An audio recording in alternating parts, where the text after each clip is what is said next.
Could voter ID be back in effect for the November elections? We'll tell you why the Attorney General is asking the Supreme Court to step in. No second chance for the High Court to take a case on voting laws before the November election. Good evening, I'm Eric Franke. And I'm Sarah Carlson. The Attorney General filed new motions today. Political reporter Jessica Arp explains what it could mean in tonight's Campaign 2012 coverage. Well, in an effort to get the voter ID requirement back into effect before the November election, the Attorney General is asking the court not only to rule on the law, but to put it back into effect immediately.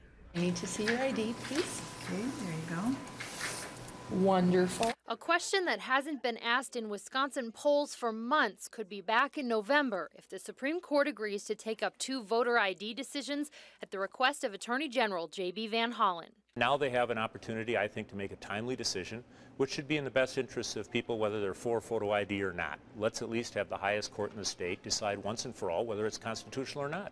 Two Dane County judges have called the law unconstitutional, and it has been blocked since after the February primary. We were surprised to hear that the Attorney General would bring this back to the Supreme Court after the Supreme Court has once declined to take this case. The court did decline to take the case from the Court of Appeals in April, and Andrea Kaminsky with the League of Women Voters says if they took it up now, she sees more problems leading up to November.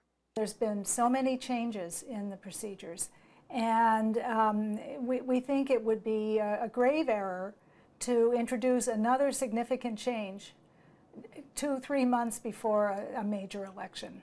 Van Hollen says any confusion is the fault of the judges who blocked the law and that the time is now for the court to act. It would be a shame for the most important election that we have coming up, the presidential election, if the will of the legislature isn't implemented. If the Supreme Court finds for some reason that it's not constitutional, by all means we should have that closure moving forward as well.